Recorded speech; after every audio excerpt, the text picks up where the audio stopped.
dark Pacific water laps against the silent wooden hull. The deck lifts heavily to port at a steep 30-degree angle. Every single person is gone. Not a single body remains on board. No clothing. No remains. Near the cabin roof, a single black leather bag lies wide open.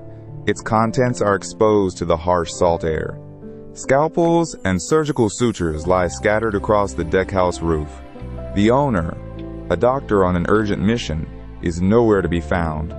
25 people vanished into the dark. Only the drifting, waterlogged ghost ship remains to tell their story. It is a story of silence, panic, and a patient who waited in vain. The vessel was the Joyita, built in 1931 as a refrigerated fish carrier. She was a 69-foot wooden motor vessel. She possessed a unique design feature. Her hull was insulated with 640 cubic feet of solid cork blocks. This made her virtually unsinkable. Even when completely waterlogged, the ship would float. She was a buoyant wooden fortress. On Monday, October 3, 1955, at exactly 5 a.m., the Joyita slipped out of the harbor at Apia, Western Samoa. The weather was clear and calm. She was bound for the remote Tokelau Islands. This was a routine journey of approximately 270 miles. It was scheduled to take between 41 and 48 hours. It was a short, predictable trip. There were exactly 25 people on board the vessel. This group included 16 crew members and 9 passengers. Among the passengers were high-ranking colonial officials, including Roger Albert Perlis, the district officer for Tokelau. He was traveling on an important administrative inspection tour. There was also Herbert T. Hodgkinson, a government pharmacist transporting urgent medical supplies. But the most critical mission belonged to Dr. Alfred Dennis Parsons. He was a British medical doctor. He was traveling to Tokelau to perform an emergency limb amputation on a critically ill patient. The patient was waiting for his arrival. The doctor carried his surgical tools in a black medical bag. He expected to save a life. He did not know he was sailing into oblivion. The tragedy began long before the ship left the harbor. The Joyita was a troubled vessel.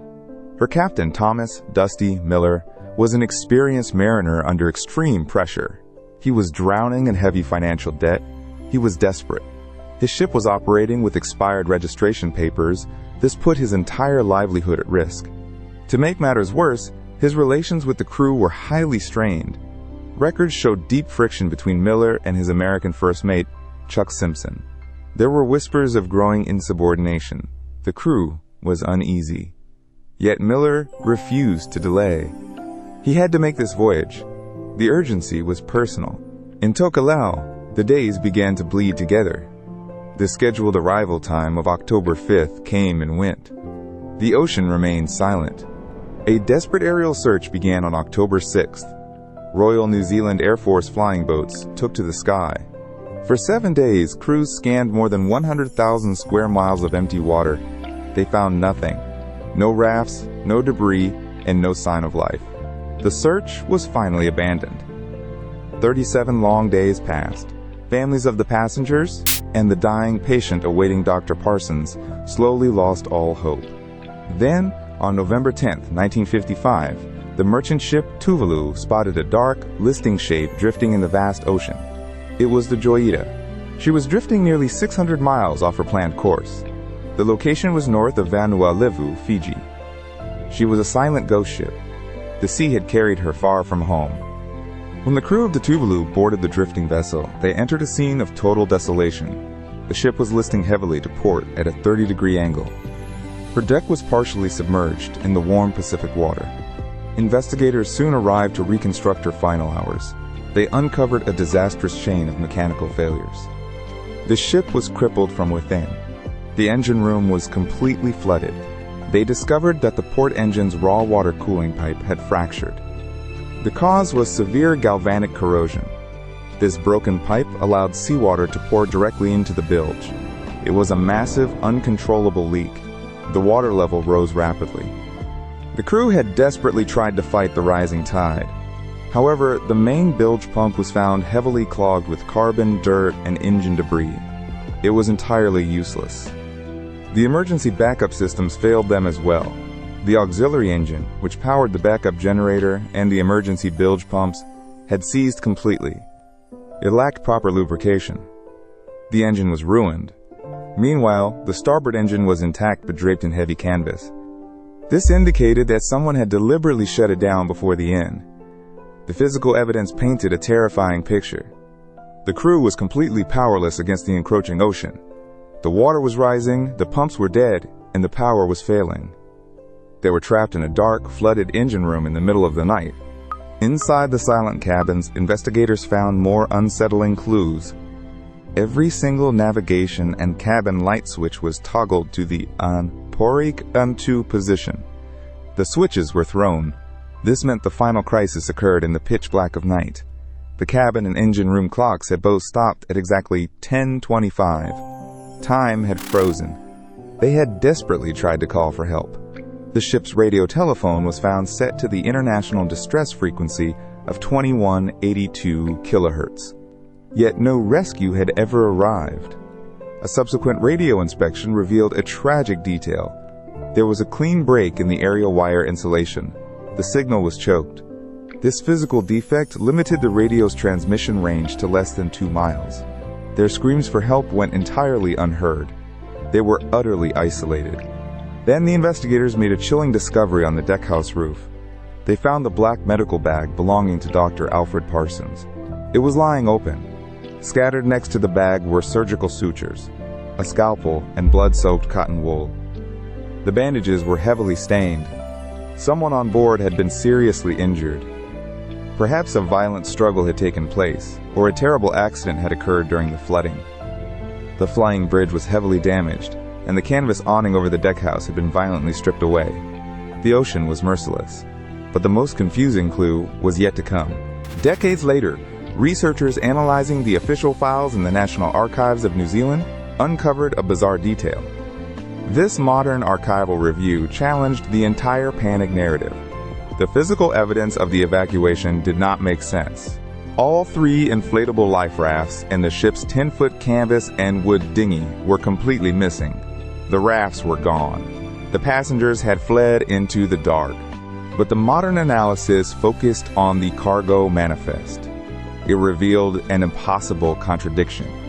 The Joyita had departed Apia with 4 tons of heavy cargo. This cargo included medical supplies, timber, empty 44-gallon oil drums, flour, and sugar. When the ship was recovered, every single ounce of this cargo was gone. The hold was completely empty. How could a panicked, drowning crew systematically unload 4 tons of timber and heavy metal oil drums into inflatable rafts? They could not. The math is impossible. This modern realization strongly suggests that the Joyita was either boarded and systematically looted, or her cargo was dumped under extreme duress. The official 1956 inquiry could not explain this void. If they fled a sinking ship, they would not take the timber. It was a massive anomaly. The files suggest a far more sinister intervention. 3 distinct theories attempt to explain what happened on that dark night. The debate continues. The first theory comes from the official 1956 Commission of Inquiry. The commission suggested that the fractured pipe flooded the bilge. Because the pumps were clogged and the auxiliary engine seized, the crew could not clear the water. As the ship listed heavily to port, the passengers and crew panicked. They were unaware that the cork insulation would keep her afloat. They launched the life rafts and the dinghy. Given the rough seas and sharks common in the area, they likely drowned or died of exposure. But this theory fails to explain why no bodies or rafts were ever found. It fails to explain the empty cargo hold. The second theory points directly to Captain Thomas Dusty Miller. He was facing severe financial ruin and was desperate to save his ship. Some believe a violent dispute arose between Miller and his crew when the vessel began taking on water. Miller may have refused to turn back to Apia, leading to a physical struggle. This would explain the open medical kit and the blood-stained bandages found on the deckhouse roof. The scene was bloody. The crew may have mutinied. The third theory suggests a hostile boarding.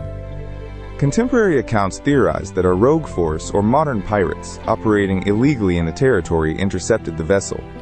The attackers allegedly boarded the ship, murdered everyone, and looted the 4 tons of cargo. This explains the empty hold. However, naval patrols found no bullet holes or physical damage indicating an attack. No traces remained. The Joyita became a pariah of the South Pacific. After she was salvaged and towed to port, new owners tried to run her again. She was bad luck. People whispered that she was cursed. She ran aground in 1957 in the Yasawa Islands. She ran aground again in 1959 near Levuka. By the early 1960s, she was completely abandoned on a sandy beach and slowly stripped for parts. She was finally broken. The sea took her at last. But the human mystery of her crew and passengers survived. The emergency patient in the Tokelau Islands waited in vain. Dr. Alfred Parsons never arrived with his surgical kit. Roger Albert Perlis, the district officer, never completed his inspection tour. The 25 souls on board vanished without a trace. Not a single piece of clothing, survival raft, or body has ever been recovered from the ocean. They simply disappeared into the deep blue. The open medical kit and the blood-stained bandages on the deckhouse roof suggest someone was severely injured before the abandonment. A dark mystery remains. The doctor who set out to save a patient ended up needing a surgeon himself. The truth remains hidden. Did the crew panic and flee a ship that could not sink? Or was the Joyita boarded by force? Which physical clue on the Joyita do you find hardest to reconcile with a simple emergency evacuation? Tell us your thoughts below. Next on Unsolved Echoes, the mystery of the Flannan Isles lighthouse keepers. The watch was empty,